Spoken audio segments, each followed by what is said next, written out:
बच्चों, आज हम आप लोगों को पुनः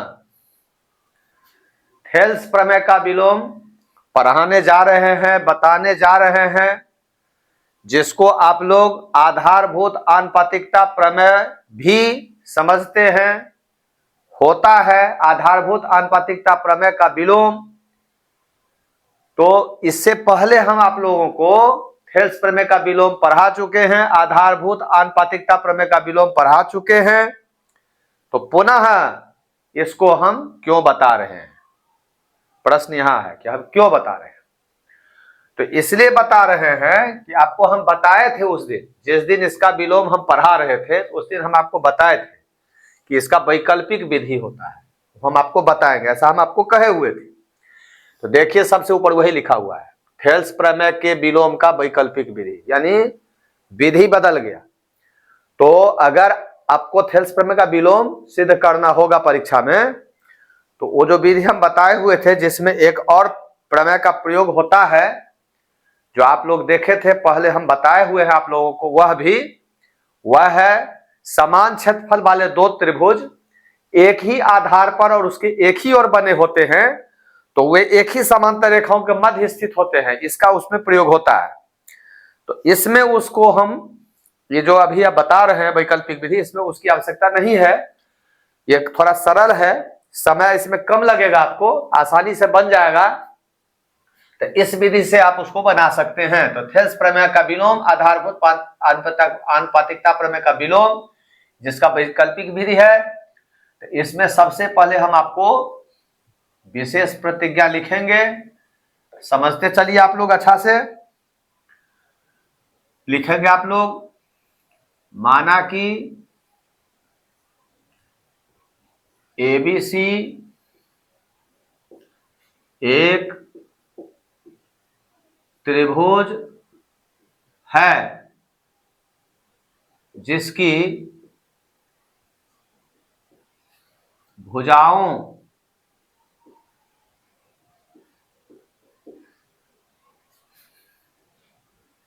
AB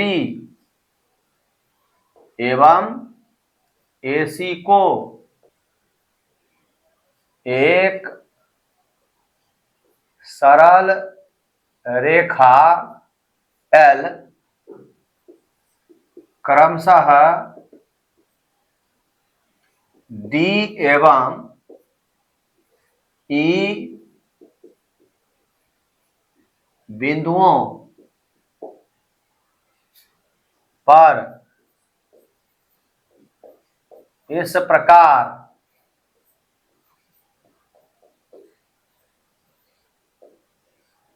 प्रतिच्छेद करती है कि AD बटे DB बराबर AE बटे EC है। विशेष प्रतिज्ञा में हुआ, माना कि ABC एक त्रिभुज है जिसकी भुजाओं AB एवं AC को एक सरल रेखा L क्रमशः D एवं E बिंदुओं पर इस प्रकार प्रतिच्छेद करती है कि AD बटे DB बराबर AE बटे EC है। ये बढ़िया हुआ, खूब सुंदर हुआ विशेष प्रतिज्ञा। माना कि ABC एक त्रिभुज है, ABC एक त्रिभुज है जिसकी भुजाओं AB एवं AC को एक सरल रेखा L क्रमशः D एवं E बिंदुओं पर इस प्रकार प्रतिच्छेद करती है कि AD बटे DB बराबर AE बटे EC है। सिद्ध करना है।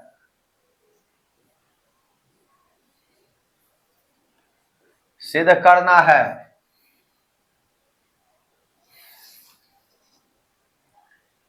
L समांतर BC, L समांतर BC हैं, अर्थात DE समांतर BC, हाँ ये दोनों समांतर रेखा है। L समांतर BC यानी DE समांतर BC। रचना, रचना, यदि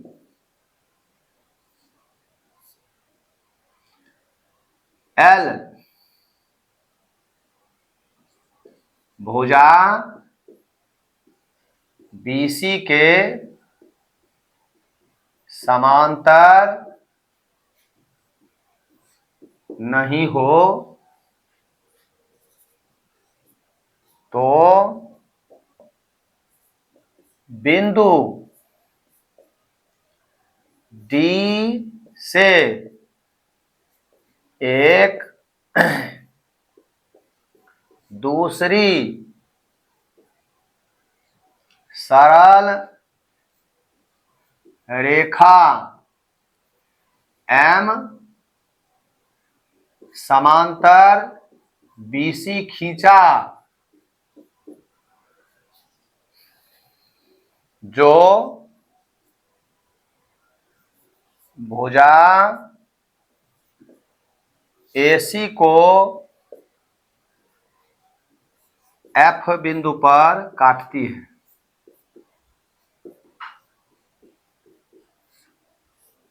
या प्रच्छेद करती है, यह भी कह सकते हैं, काटती है या प्रच्छेद करती है।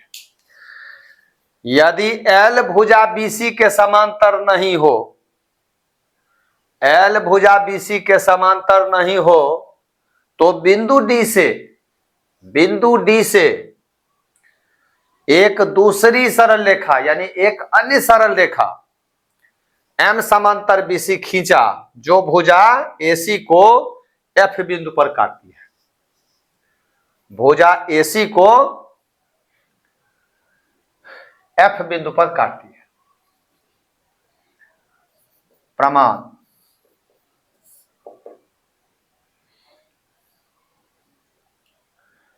रचना से त्रिभुज ABC में M समांतर BC है, अर्थात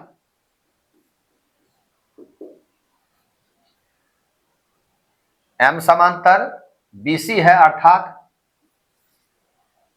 DF समांतर BC है, DF समांतर BC है।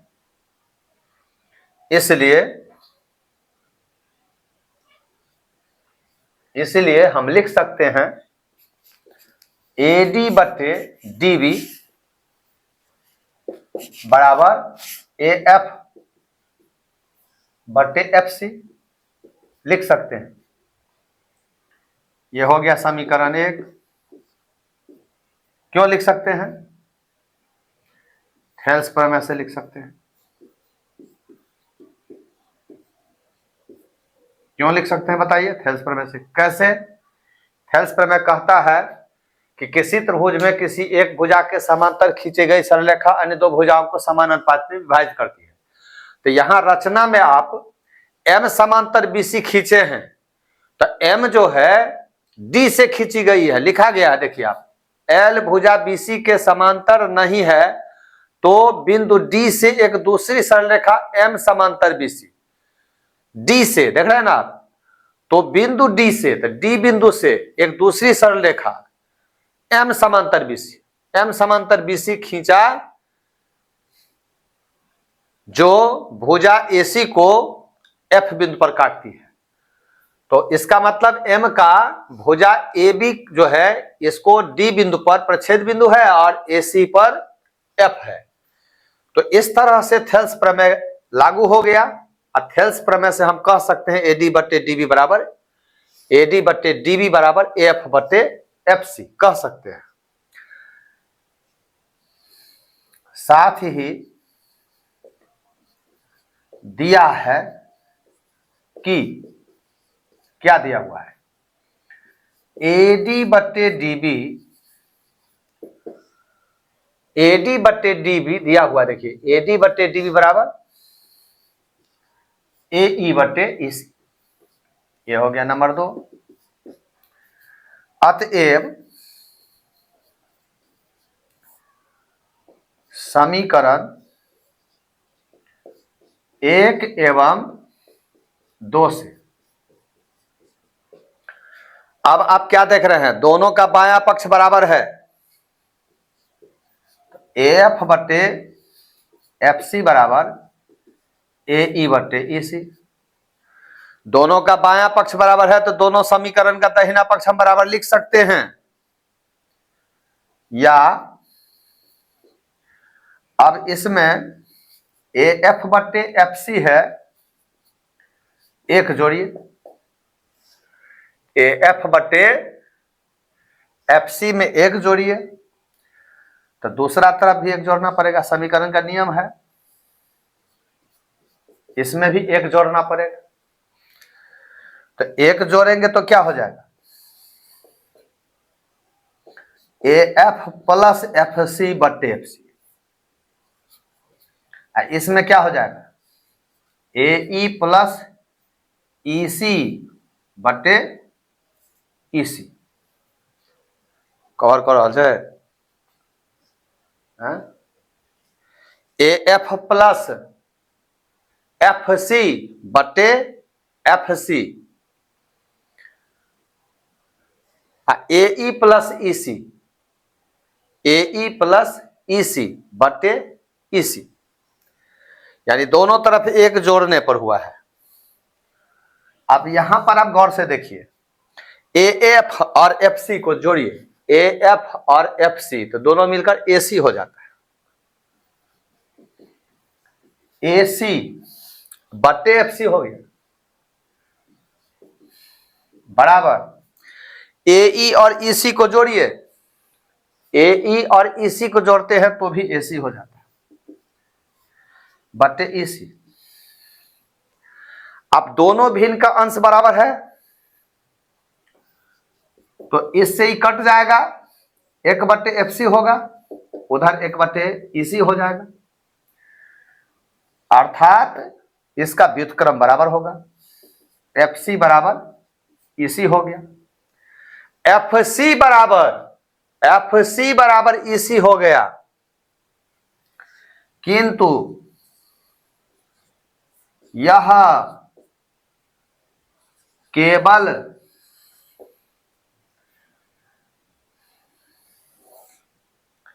तभी संभव होगा जब एफ एवं बिंदु ई समपाती होंगे, अर्थात एक ही बिंदु होंगे। तभी संभव होगा जब एफ एवं बिंदु ई समपाती होंगे, अर्थात एक ही बिंदु होंगे, एक ही बिंदु होंगे, अर्थात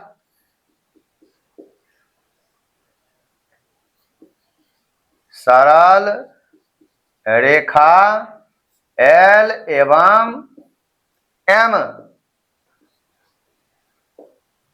एक ही सरल रेखा में होंगी। एल और एम एक ही सरल रेखा में होंगी तो एल समांतर बीसी था और एम समांतर बीसी खींचा गया था, तो दोनों में से एक सत्य है, या तो एल समांतर बीसी है या एम समांतर बीसी है। तो जब दोनों एक ही रेखा होगी तो दोनों में एक सत्य है ना, तो जब दोनों में से कोई एक सत्य है, या तो एल समांतर बीसी है या एम समांतर बीसी है, तो क्या सत्य होगा बताइए। तो इसका मतलब जो है, रचना में जो हम वैकल्पिक स्थिति कर दिए हैं, मान लिए हैं कि यदि समांतर नहीं हो, वो बात गलत है। इसका मतलब है कि एल समांतर बीसी है, तो लिखेंगे अतः सरल रेखा L समांतर BC है, प्रमाणित। सबसे पहले हम लोगों को जो है रचना से देखना पड़ेगा कि चूंकि ये वैकल्पिक विधि है तो L समांतर BC जो मान लिया गया है तो तत्काल हम उसको कहेंगे कि नहीं है समांतर, मान लेंगे यदि संभव हो। यानी L अगर भुजा BC के समांतर नहीं है, संभव करके भी आप लिख सकते हैं। तो बिंदु D से एक दूसरी सरल रेखा M समांतर BC खींच लिया, तो जब ये BC खींच लिया तो DF जो है AC का M का कटान बिंदु हुआ, तो AD बट्टे DB बराबर F बट्टे FC जो है ये हो जाएगा आपको किससे, थेल्स प्रमेय से। तो थेल्स प्रमेय से AD बट्टे DB बराबर F बट्टे FC होगा। और आपको पहले से AD बट्टे DB बराबर AE बट्टे EC है, तो चूंकि दोनों का बायां पक्ष बराबर है इसलिए दाहिना बराबर होगा। जब ये दाहिना बराबर होगा तो दोनों तरफ एक जोड़ दीजिए। समीकरण में हम दोनों तरफ बराबर क्रिया कर सकते हैं, एक जोड़ेंगे दोनों तरफ, तो बायां में भी एक जोड़ेंगे, दाहिना में भी एक जोड़ेंगे, तो भिन्न जोड़ की क्रिया करेंगे। तो भिन्न जोड़ की क्रिया करके हम चित्र से देखते हैं AF और FC जोड़ करके AC होता है, और AE और EC जोड़ करके AC होता है, बट्टा में FC और EC है हर में, तो दोनों में AC कट करके एक हो गया। व्युत्क्रम करते हैं तो FC बराबर EC जो चित्र में दिख नहीं रहा है, FC यहां से है, EC यहां से है, समझ गए ना। तो जब ये नहीं दिख रहा है तो इसका मतलब क्या है, हम कहेंगे कि किंतु यह केवल तभी संभव होगा जब F एवं बिंदु E संपाती होंगे, अर्थात एक ही बिंदु होंगे। यह तभी संभव होगा जब F और E एक ही बिंदु होगा। तो एक ही बिंदु होगा तो कौन होगा, F या E, बताइए। इसका मतलब है कि F जो है E पर है, F कहाँ है, E पर है, तो E संपाती होंगे अर्थात एक ही बिंदु होंगे, है ना। अर्थात सरल रेखा L एवं M एक ही सरल रेखा में होंगी, बात समझ गए ना। अतः सरल रेखा L समांतर BC है, एक ही रेखा में जब ये होगी जब F और E एक ही बिंदु है, इसका मतलब DE समांतर BC सही है, यानी L समांतर BC सही है। M उसी रेखा में है तो M समांतर BC, यानी एक ही बात हो गया, इसलिए हम कह सकते हैं L समांतर BC, प्रमाणित हो गया। तो थेल्स प्रमेय का यह जो विलोम है इसका वैकल्पिक हुआ, विधि वैकल्पिक जो है विधि से इसको बताया गया है। तो आप लोग बढ़िया से समझ गए होंगे, दिक्कत होगा तो कहिएगा, फिर इसको हम समझाएंगे। लेकिन हमको लग रहा है कि आप लोगों को फिर दोबारा इसको समझने की आवश्यकता नहीं है, तो इसको अभ्यास करके रखिए और अपने आप को तैयार रखिए। ठीक है, अगला प्रश्न फिर पुनः दिखा रहे हैं, देखिए आप लोग।